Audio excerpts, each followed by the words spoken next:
आज हम सभी बाबा का अव्यक्त दिवस मना रहे हैं। आज के दिन का क्या महत्व है? क्यों हर वर्ष हम 18 जनवरी को योग तपस्या करते हैं? कोई आपसे पूछे कि 18 जनवरी का महत्व क्या है तो उसे क्या बताएंगे? कौन बताएंगे? ब्रह्मा बाबा जैसा बनना है। तो आज के दिन को हम कहते हैं स्मृति दिवस, सो समर्थ दिवस। माना जो ईश्वरीय नियम है कि हम जिसे याद करते हैं उसके गुण हमारे गुण बनते हैं। तो ब्रह्मा बाबा ने अपने जीवन में जो धारणाएं की और ब्रह्मा बाबा ने अपना जो व्यक्तित्व बनाया, जो कर्म किए, उनको आज हम याद करते हैं। और क्योंकि हम शिव बाबा की शिक्षाओं के पात्र हैं, जो शिक्षाएं बाबा को मिली और ब्रह्मा बाबा ऐसे फरिश्ता बने, वो शिक्षाएं हमें भी मिल रही हैं और हम भी बाबा के बच्चे हैं।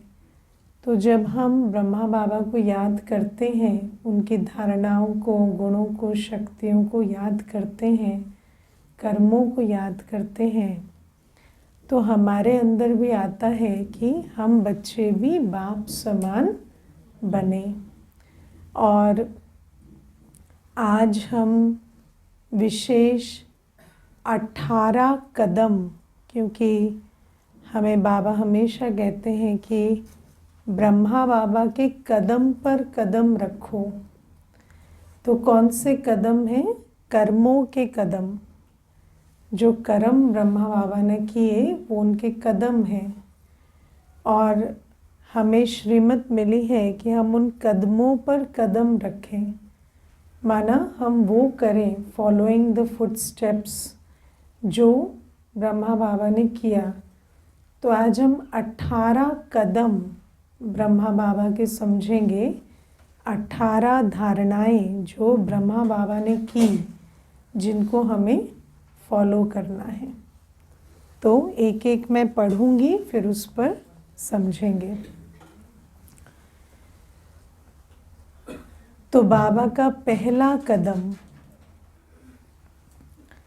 अपना सब कुछ विल करके विल पावर से संपन्न बने। पहला कदम जो हमें फॉलो करना है वो क्या? बाबा ने जैसे अपना सब कुछ विल करके बाबा विल पावर से संपन्न बने। ब्रह्मा बाबा ने पहले कदम में अपना सब कुछ विल किया।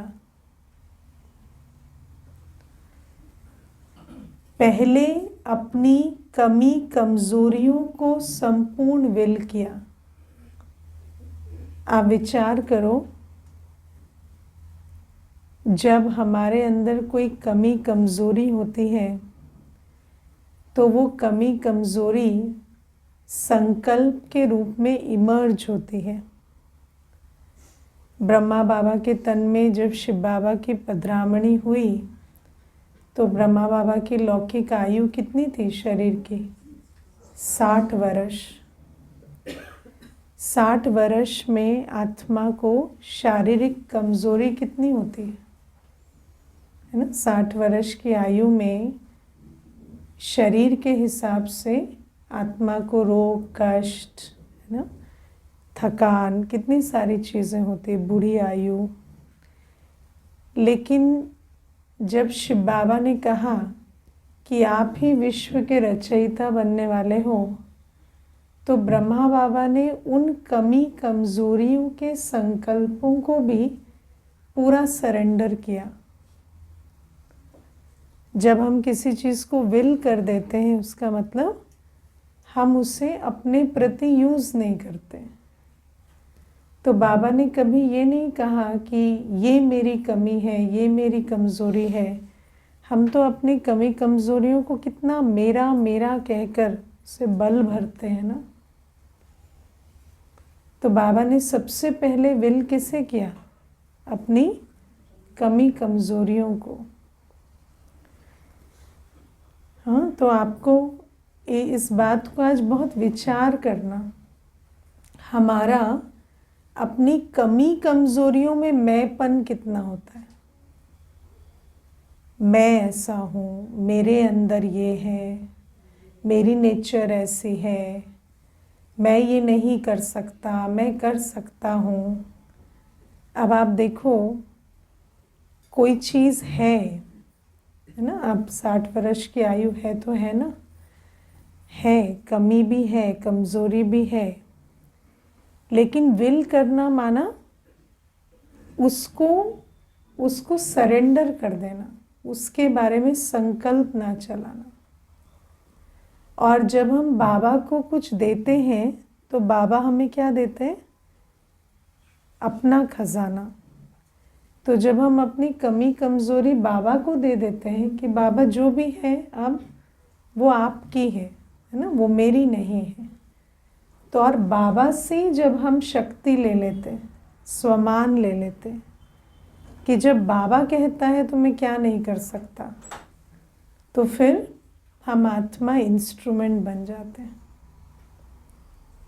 तो बाबा कहते हैं सबसे पहले अपनी कमी कमज़ोरियों को संपूर्ण विल किया, फिर अपनी स्थूल और सूक्ष्म संपत्ति विल की। फिर कई बार कमी कमज़ोरी को तो विल कर देते हैं पर संपत्ति को विल नहीं करते। संपत्ति माना रिसोर्सेस, चाहे वो स्थूल हो चाहे सूक्ष्म हो। अगर मेरे में कोई विशेषता है, कोई गुण है, तन की शक्ति है, कोई बुद्धि विवेक है, या धन है, या कोई है ना, कोई प्रॉपर्टी है, कुछ भी है, बाबा कहते सब कुछ स्थूल सूक्ष्म सब कुछ बाबा ने विल किया कि शिव बाबा ये आपका, ये आपके कार्य के प्रति। कभी ये नहीं सोचा कि आगे क्या होगा, कैसे होगा। झाटकू बंद सब कुछ विल किया। झाटकू क्या होता है?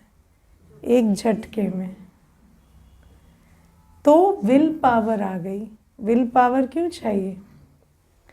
क्योंकि इस मार्ग में माया बहुत तंग करती है और माया पर जीत पाने के लिए तो विल पावर चाहिए। और अगर किसी भी चीज़ में मैंपन मेरापन होगा तो वही माया का द्वार बन जाते हैं, है ना। माया वहीं से, उसी कमी कमज़ोरी के द्वार से, उसी मैंपन मेरेपन के द्वार से हमारा भाग्य ख़त्म कर देती है। ऐसे आप बच्चे भी फॉलो फादर करो। दूसरा कदम, अपने से भी ऊंचा बनाने की भावना ना। दुनिया में मनुष्य चाहता है कोई ऊंचा बने। कितना ऊंचा? इतना ऊंचा कि मेरे से कम रहे। मैं आपको एक अनुभव की बात बताती हूँ। एक बार एक पिता और पुत्र आए और बेटा कहता है मेरा बाप मेरे से जलता है। सामने बाप बैठा है, कहता मेरा बाप मेरे से जलता है। तो मैंने कहा आप थोड़ा शांत रहो। फिर मैंने पूछा क्या बात है, क्या हो रहा है? झगड़ते हुए आए थे। तो पिताजी कहते हैं मैंने 30 साल जो बिजनेस चलाया, आज ये मुझे कहता है आपको अक्ल नहीं है, मैं आपसे अच्छा चला सकता हूँ। तो मैंने कहा वो तो ठीक है, पर क्या ये चला सकता है? क्या ये सच बोल रहा है? कहते बहन जी, आपको मैं बोलूं दिमाग है इसका, लेकिन ऐसे बोलना नहीं चाहिए ना इसको। तो आप देखो कि बात क्या है। ये सच है कि बेटा 30 साल के अनुभवी व्यक्ति से अच्छा बिजनेस चला रहा है, लेकिन वो बात जब वो कह देता है उसका तरीका गलत है, लेकिन जब वो कहता है तो उस कारण से पिता होते हुए भी उनके मन में शुभ भावना या दुआएं नहीं आ रही। इसीलिए जब हम, है ना, दुनिया में कहते हैं ना कि जितना आप ऊंचे बनते हो उतना झुक जाओ, बहुत झुको, क्योंकि कोई भी आपको अपने से ऊंचा नहीं देखना चाहता। लेकिन ब्रह्मा बाबा में क्या विशेषता रही? अपने से ऊंचा बनाने की भावना। प्रैक्टिकल में मम्मा का बाबा जितना मान बढ़ाते थे, उतना कभी बाबा का भी सत्कार नहीं हुआ जितना मम्मा का बाबा करवाते थे कि मम्मा जा रही है या बच्चे जा रहे हैं तो इनका इतना सत्कार होना चाहिए। और आज भी देखो, बाबा तो छिपा हुआ है, ब्रह्मा कुमारियों को जानने लगे सभी। तो बाबा कहते हैं जैसे ब्रह्मा बाप ने बच्चों को अपने से भी ऊंचा बनाया,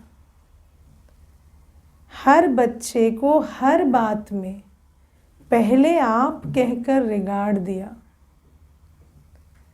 पहले आपका पाठ वृत्ति, दृष्टि, वाणी और कर्म में लाया।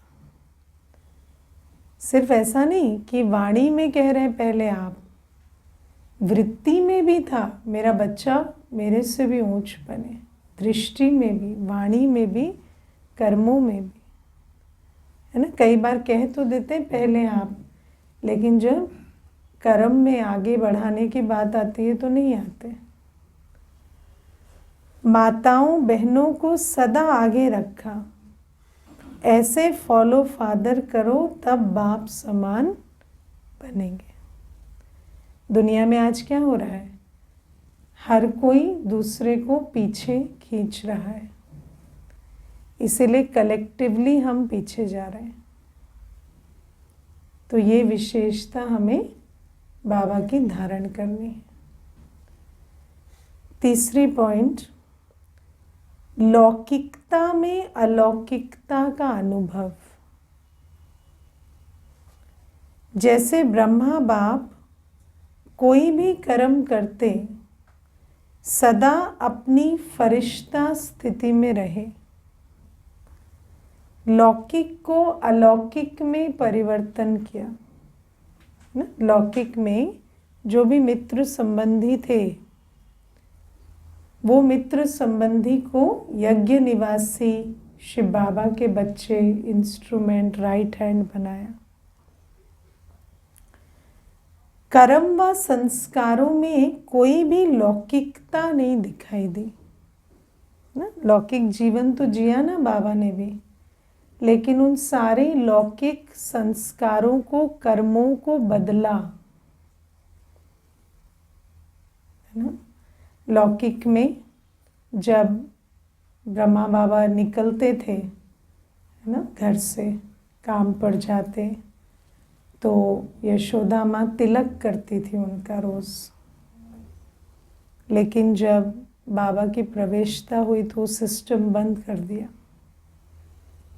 तो ऐसे कोई भी लौकिक जो रस्म रिवाज जिनमें दे अभिमान की बू होती है, वो सारा कुछ बाबा ने बदल दिया, है ना। लौकिक में हर संडे बाबा की जो निर्मल शांतामणि दादी को लेने गाड़ी जाती थी उनके ससुराल, और दादी आते थे और फिर समय बिताकर जाते थे। लेकिन ये सारे सिस्टम बाबा ने जैसे परिवर्तन कर दिए। एक बार दादी ने पूछा कि संडे को तो मिलेंगे, जैसे बोलते हैं, तो बाबा ने क्या कहा, ड्रामा में होगा तो मिलेंगे। तो दादी को अच्छा नहीं लगा। दादी तो बाद में बनी ना, तो उस समय अच्छा नहीं लगा कि जो हर संडे होता था तो ऐसे क्यों बोला। लेकिन ड्रामा में ऐसा हुआ कि उससे एक दिन पहले तबीयत बहुत बिगड़ गई दादी की, और फिर दादी को साक्षात्कार हुआ शिव बाबा का।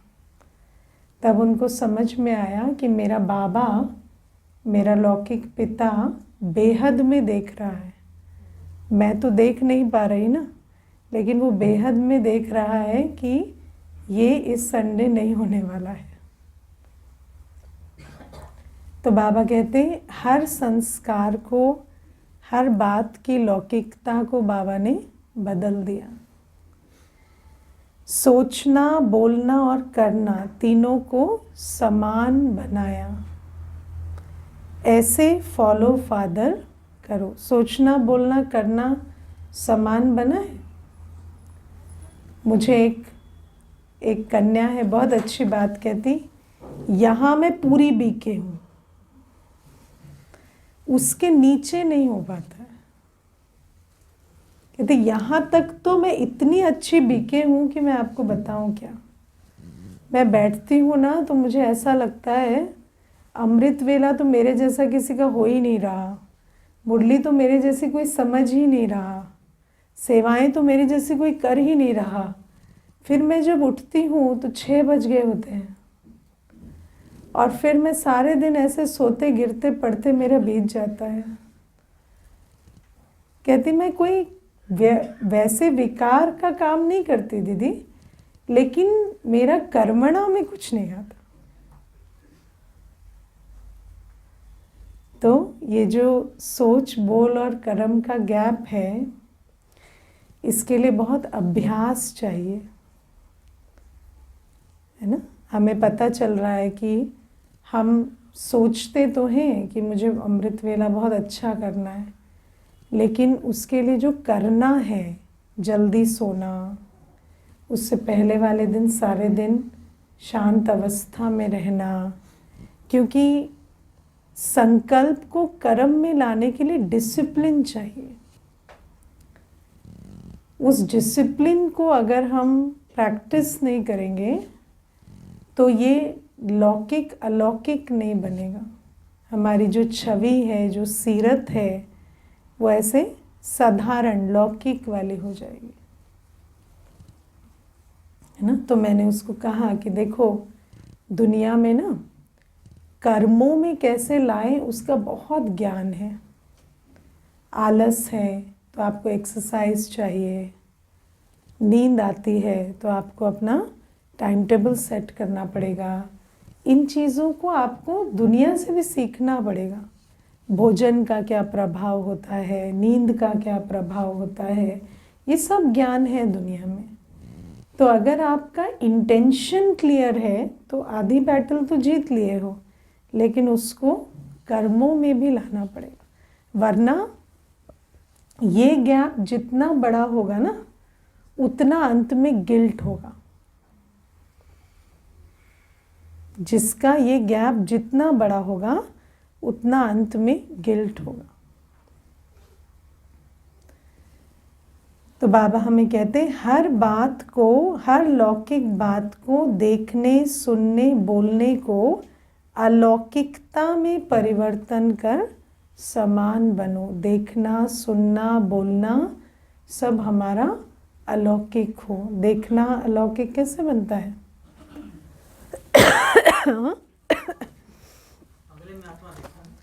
आत्मिक दृष्टि मतलब क्या?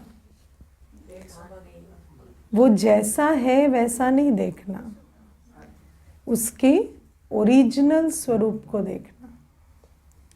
कर पाते हैं ऐसा? जो जैसा है उसके संस्कारों को ना देखें और उसके शुद्ध पवित्र स्वरूप को देखें। देखो आज बाबा ने कितनी सुंदर बात कही, अपनी फुलवाड़ी को सकाश दो,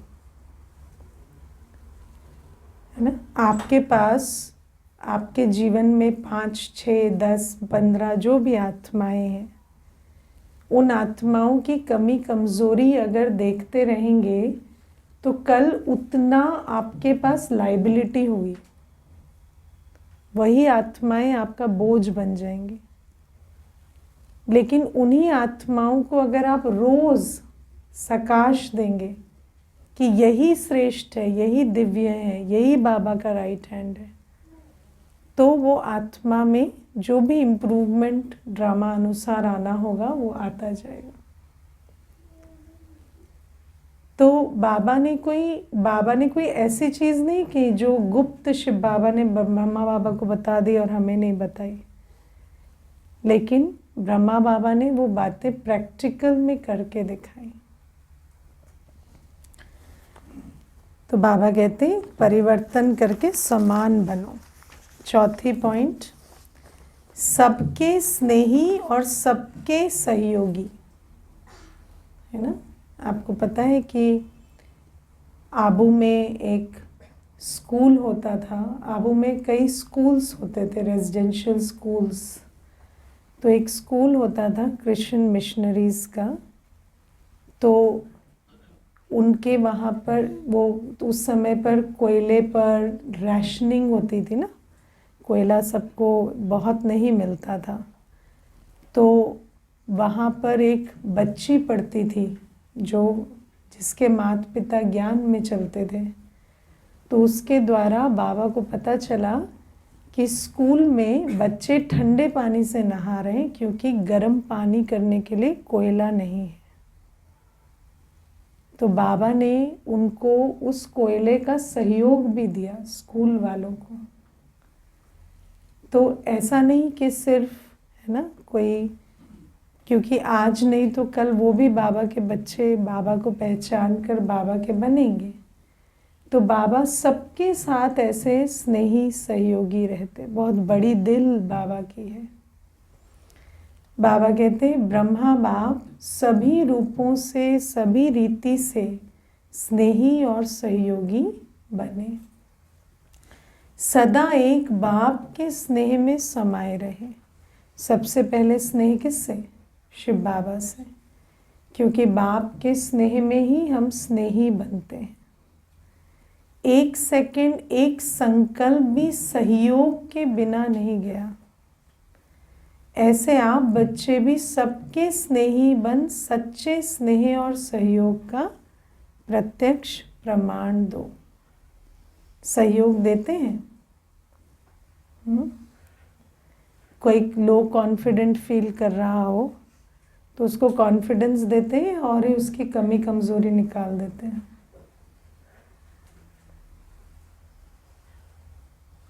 किसी को शक्ति की कमी है, कॉन्फिडेंस की कमी है, स्वमान की कमी है, हाँ, तो उसको और ही नीचे गिराते हैं या उठाने का सहयोग देते हैं। तो बाबा प्रैक्टिकल इसका स्वरूप रहे। पांचवी पॉइंट, सदा फल की इच्छा से मुक्त, इच्छा मात्रम अविद्या। ब्रह्मा बाप ने कोई भी कर्म के फल की इच्छा नहीं की। क्या होता है, क्या निशानी होती है फल की इच्छा की? कैसे पता चलता है हमारे अंदर फल की इच्छा है या नहीं? अवस्था बराबर है और कंसिस्टेंटली अगर हम कर्म कर रहे हैं, उसका रिजल्ट कुछ भी आए, कभी अच्छा कभी बुरा, लेकिन जैसे योगी हैं, योग करने में भी इच्छा रखते हैं ना। अच्छा अनुभव हुआ तो योग करेंगे, अनुभव नहीं हुआ तो अगले दिन योग में इंटरेस्ट नहीं आता। लेकिन मेरे तो योगी जीवन है ना, मुझे कोई इच्छा नहीं रखनी। मेरी जीवन का जो कायदा है वो श्रीमद् प्रमाण चले। उसमें रिजल्ट आए ना आए, इसको कहते हैं इच्छा मात्रम अविद्या, है ना। हर वचन और कर्म में सदैव पिता की स्मृति होने का कारण फल की इच्छा का संकल्प मात्र भी नहीं रहा, क्योंकि जो भी कर रहे हैं वो क्यों कर रहे हैं, क्योंकि बाबा ने कहा है। निष्काम वृत्ति से सबकी पालना की, है ना। बाबा बच्चों की पालना किए किस वृत्ति से, कि शिव बाबा का डायरेक्शन है, बस। इसलिए नहीं कि इस बच्चे का कल्याण हो, ये ऐसा बने, ये ऐसा बने, सिर्फ अपने प्रति नहीं, अगर उसके प्रति भी इच्छा रखे और वो वैसा नहीं बना तो क्या होगा, अपनी भावना या अपना कर्म बदल जाएगा, रुक जाएंगे, वो पालना देना बंद कर देंगे।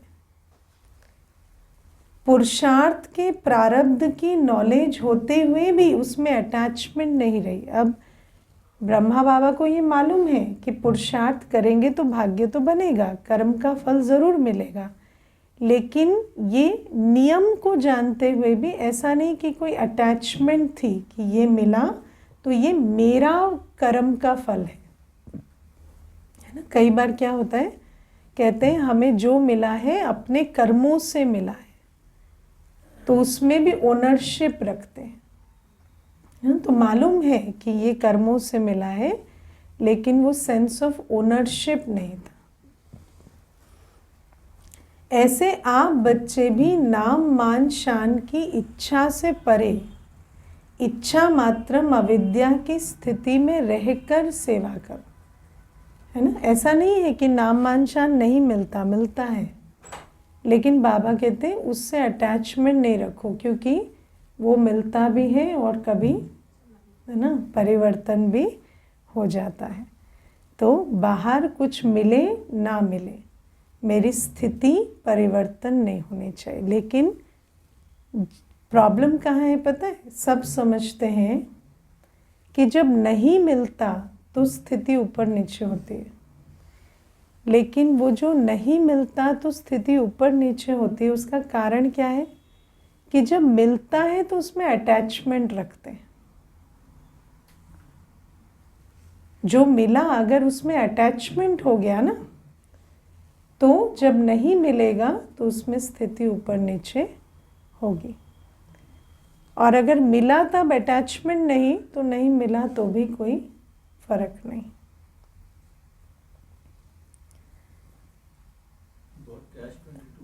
हाँ हाँ, ये ऐसा ही है। इसीलिए तो कहते हैं ना, मान अपमान हानि लाभ निंदा स्तुति। क्यों? क्योंकि मान में फंसेंगे तो अपमानित भी महसूस करेंगे। हानि में तकलीफ क्यों होती है? क्योंकि लाभ में फंसते हैं। देखो, जिसके पास कुछ नहीं होता ना, उसको कुछ खोने का डर भी नहीं होता, और जिसके पास कुछ हो जाता है उसको इतना अटैचमेंट हो जाता है कि उसको फिर उसको खोने का डर भी लगता है। और जहाँ डर होगा तो डर मटेरियलाइज कैसे होगा? जिस चीज़ से आप डरेंगे उसी का आह्वान कर रहे हैं, वो होगी, है ना। कर्म करते हैं तो कुछ सोच के करते हैं। हाँ, or तो वो मेरी सोच नहीं है, वो श्रीमत प्रमाण है। जब आप अपने संकल्प को समझते हैं ना कि मैं वो कर रहा हूँ जो बाबा ने मुझे कहा, मैं ये कर रहा हूँ, मैं ये चाहता हूँ नहीं, मैं बाबा को सरेंडर हूँ, बाबा जो कह रहा है मैं वो कर रहा हूँ, उसका जो भी फल आए वो बाबा जाने, है ना। मुझे एक कन्या अभी पीछे कहती थी, हमारे जो एक्सटेंडेड फैमिली वाले हैं, कहती कि मैं उनसे पोलाइट रहती हूँ, लेकिन वो मुझे विभिन्न प्रकार के कभी ताने मार देते हैं, कभी कुछ कह देते हैं, तो मुझे लगता है कि पोलाइट नहीं रहना चाहिए। तो मैंने कहा तो क्या करोगे, डंडे लेके मारोगे उनको? तो कहते कि नहीं, डंडे लेके तो नहीं, मैं तो, मैंने कहा क्या करोगे? तो बोली रूड हो जा सकते हैं। तो मैंने कहा हो सकते हो ना, तो हो जाओ, इतना बर्डन नहीं लो। क्योंकि अगर आप रूड ही हैं, अगर आप वो कर रहे हैं जो आप नहीं हैं, तो आपको बहुत बोझिल महसूस होगा। तो हम वही करें जो हम हैं, और वो हम करें, वो उसका रिजल्ट कुछ भी आए, हम तो वही करेंगे ना जो हम हैं। तो let me first be a polite person. Second, मुझे पोलाइट किसी के साथ होना है, तो मुझे अपने लिए पहले ये धारणा करनी। अगर मैंने अपने लिए धारणा नहीं की है तो मैं किसी के लिए पोलाइट नहीं हो सकती। इट इज़ वेरी कॉस्टली, बहुत बोझिल कर देगा आपको। तो श्रीमत माना बाबा मुझे ये कहता है, मैंने जो बाबा कहता है, जो बाबा मेरे लिए कहता है, मैं वो बनूं।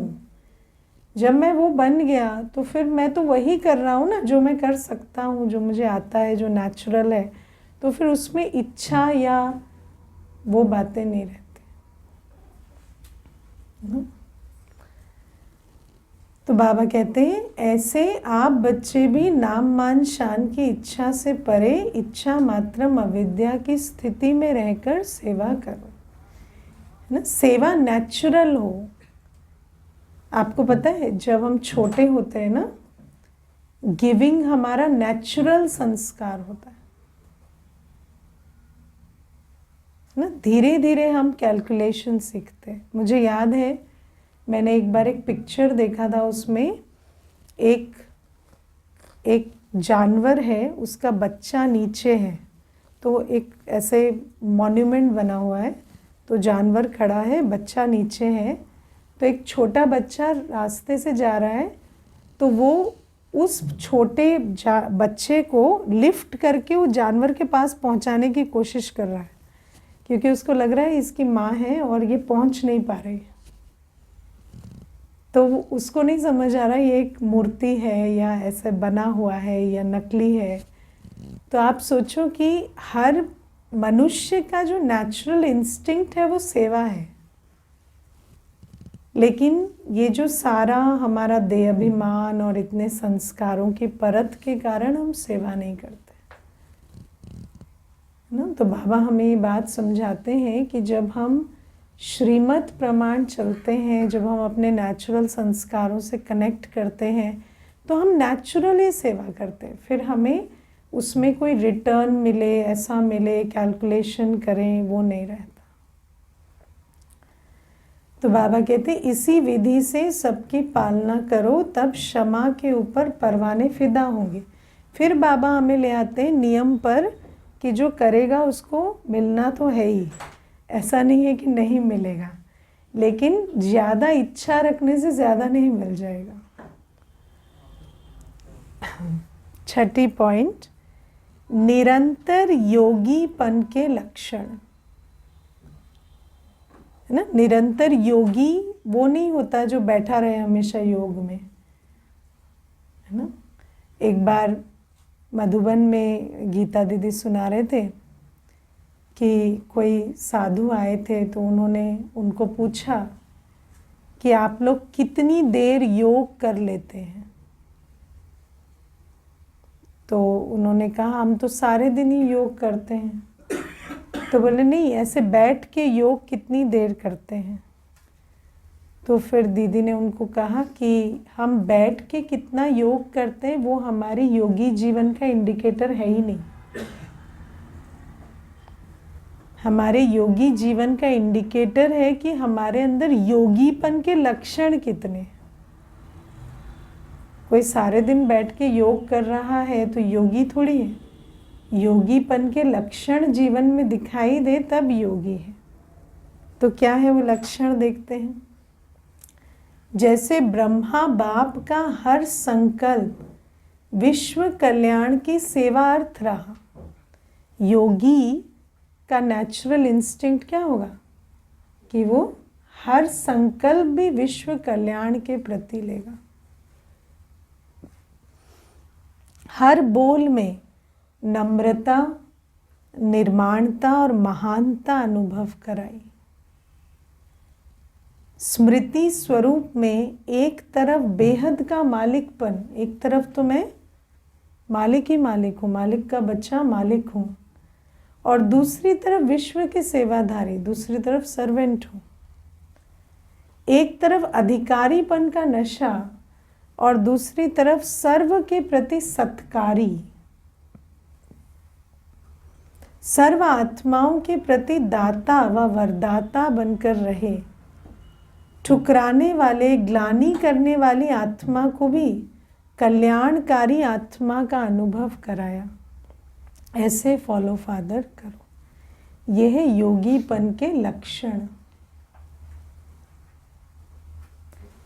हर आत्मा को अपने से भी आगे बढ़ाने की शुभ भावना रखते हुए विश्व कल्याणकारी बनो। है ना? योगी कौन होता है? योग से उठा दो तो छिड़ जाए ऐसा? कई होते हैं मैं योग कर रहा था, इतनी जोर से बोलेंगे ना, कहते लग तो नहीं रहा योग कर रहे थे। है ना? तो योगी कौन होता है? जिसका हर संकल्प विश्व कल्याण का हो। मैंने आपको बताया ना, जब मैं शुरू में ज्ञान में आई तो समझ तो कुछ आता नहीं है ना पहले। तो मैं सुबह उठ जाती, नियम जैसे स्टूडेंट, अच्छे स्टूडेंट होते हैं ऐसे। तो सुबह उठ गई, योग कर लिया, भाई सोए रहे। तो 1 दिन हो गया, 2 दिन हो गया, 3 दिन हो गया, फिर इतना मैंने शोर मचाया योग के बाद, क्या ब्राह्मण हो आप सोते रहते हो, मैं उठी रहती हूँ, आप सोते हैं मैं उठती हूँ, मैं ब्राह्मण हूँ आप नहीं हो, बहुत शोर किया। तो मुझे भाई ने उठ के बोला, तुम है ना सो जाया करो, तुम मत उठा करो, थोड़ा मतलब बोझ थोड़ा ज़्यादा बढ़ रहा है तुम्हारे उठने से, है ना? तो ये शुरुआत की यात्रा में ऐसा होता है ना? तो योगी वो नहीं होता जो उठ जाए और फिर ये देखता रहे ये उठा के नहीं, वो उठा के नहीं, उसके लिए परेशान हो, इसके लिए हो। तो बाबा कहते हैं योगी का लक्षण है विश्व कल्याणकारी। 7वीं पॉइंट, संकल्प व स्वप्न मात्र भी लगाव मुक्त। कैसे पता चलता है स्वप्न मात्र लगाव मुक्त है या नहीं, संकल्प मात्र है या नहीं? एक माता मुझे बहुत अच्छा अभी अनुभव सुना रही थी। कहती मुझे साक्षात्कार हुआ। कहती मुझे बाबा आए और मुझे सैर कराने लगे, और नीचे ना दीदी बहुत सुंदर सतयुगी पहाड़, सतयुगी जंगल, और मैं सैर किए जा रही हूँ। फिर मैं जैसे उड़ रही थी बाबा के साथ, मुझे संकल्प आया मेरा बच्चा सो के तो नहीं उठ गया, अब उठ गया होगा तो रो रहा होगा। तो मैंने बाबा को वहीं छोड़ा, मैं आ गई।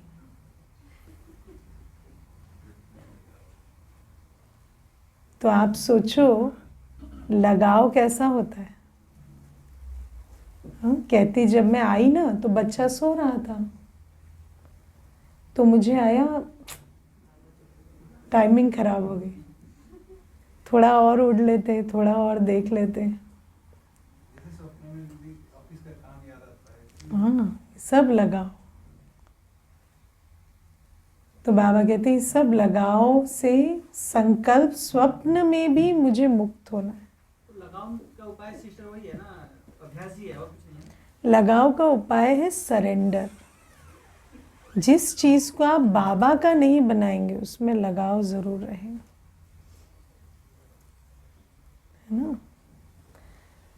तो बाबा कहते हैं जैसे ब्रह्मा बाप पुरानी दुनिया में रहते किसी भी व्यक्ति व वैभव से संकल्प मात्र व स्वप्न मात्र भी लगाव मुक्त रहे, है ना?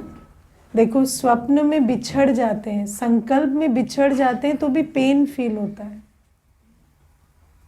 ना। तो ये सब क्या है? ये सब लगाव है।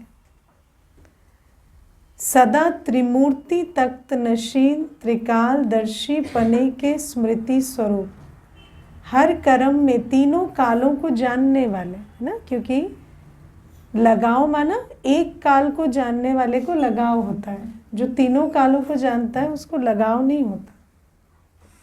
अगर आप इस शरीर का आदि मध्य अंत हमेशा याद रखें, आपको इस शरीर से लगाव होगा।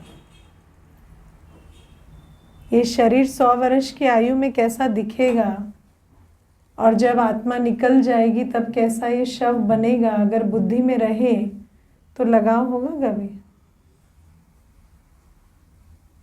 तो जो त्रिकालदर्शी होता है उसको कभी लगाव नहीं होता। जो एक काल को देखता है ना, उसको लगाव होता है।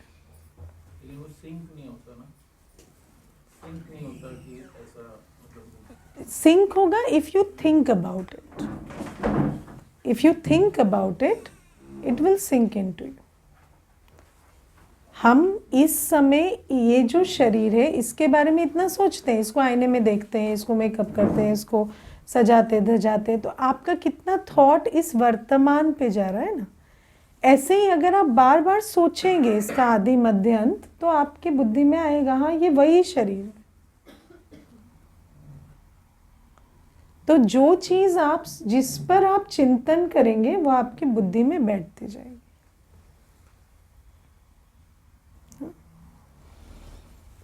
तो बाबा कहते हैं कि पुराने संस्कार, तो बाबा कहते हैं हर कर्म में श्रेष्ठ कर्म व सुकर्मी बने बाबा, क्योंकि हर कर्म के तीनों कालों को जानने वाले त्रिकालदर्शी पने के स्मृति स्वरूप रहे, पुराने संस्कार और स्वभाव से उपराम रहे, सदा साक्षीपन की सीट पर स्वयं को सेट रखा, ऐसे फॉलो फादर कर सच्चे राजऋषि बनो। 8वीं पॉइंट, मेरे हिसाब से 8 ही ख़त्म कर पाएंगे, 8 कदम तो फॉलो करें। गंभीरता और रमणीकता का बैलेंस, है ना। गंभीर होते हैं तो ऐसे गंभीर हो जाते हैं, हाँ रमणीक होते हैं तो ऐसे लिपायमान हो जाते हैं। मैंने एक माता को देखा, योग में बैठेगी ना तो बैठेगी बिल्कुल सीधा पूरे, है ना ऐसा, और जैसे ही बातें करने लगेगी तो बातों की कोई मर्यादा नहीं है। बोलने लगी तो फिर कुछ भी बोलेगी, है ना।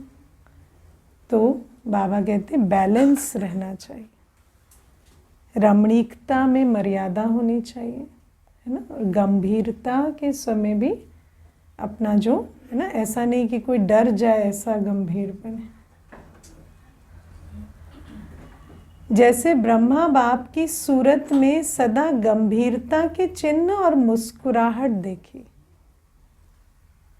गंभीरता अर्थात अंतर्मुखता, उसकी निशानी सदा सागर के तले में खोए रहे। कौन सा सागर? शिव बाबा सागर है ना। अभी अभी मनन चिंतन करने वाला चेहरा और अभी अभी रमणीक अर्थात मुस्कुराता हुआ चेहरा, तो दोनों ही लक्षण सूरत में देखे। ऐसे आपकी सूरत भी ब्रह्मा बाप की कॉपी स्वरूप हो। सूरत और सीरत से ब्रह्मा बाप दिखाई दे, ऐसे ब्रह्मा बाप की फोटोकॉपी बनो। अच्छा, ओम शांति।